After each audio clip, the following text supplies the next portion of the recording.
It's signposted, but on these barren plains, you can't miss Azraq camp. A sprawl of zinc and steel erected on rock and sand. Shimmering shelters resembling monopoly houses. Yet this is a place devoid of fun and games. Abdussalam 6 سنين. Abdussalam 6 years. فارس 3 سنوات. Faris 3 years. شيماء سنة. Shayma 1 year.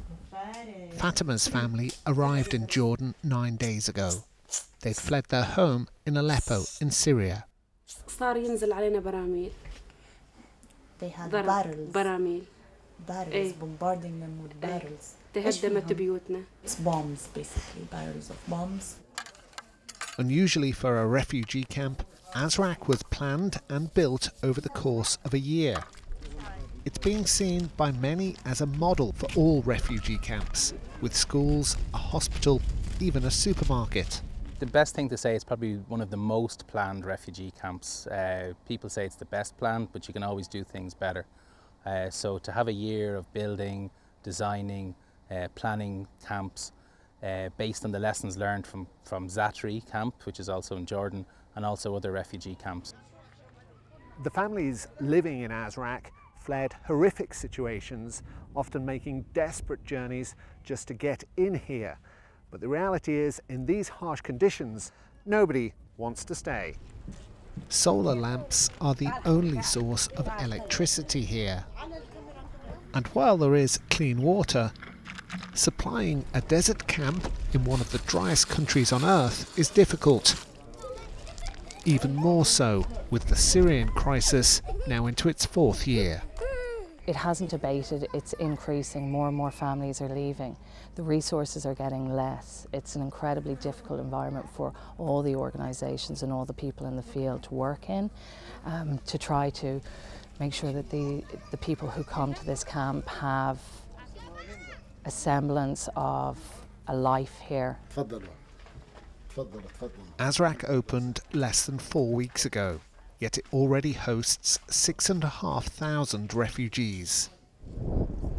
The camp could eventually accommodate 20 times that number, up to 130,000 people.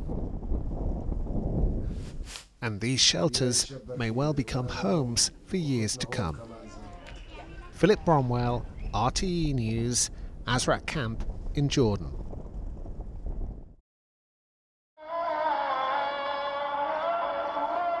The view from the rooftops of Zarqa. Jordan's second most populated city also hosts thousands of Syrian refugees. But their lives are largely overlooked.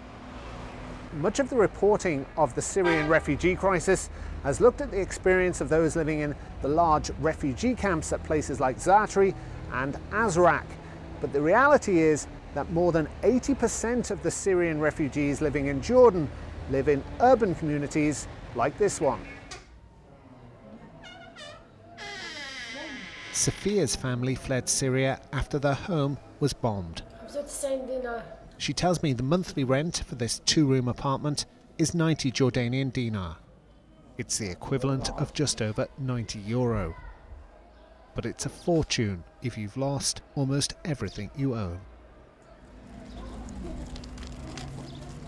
Across town I meet Hamid from Damascus. His family receive UNHCR food coupons, but he sells them to keep a roof over their heads. Just so difficult. The rent is so high for them. Another problem faced by Syrian refugees is accessing education.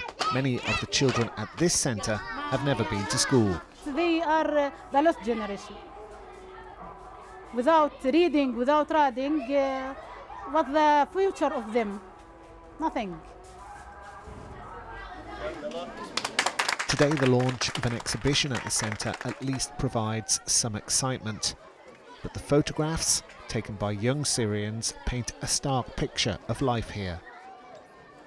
Having fled the horrors of war at home, many Syrians still can't escape further suffering in their place of refuge. Philip Bromwell, RTE News, Zaka in Jordan.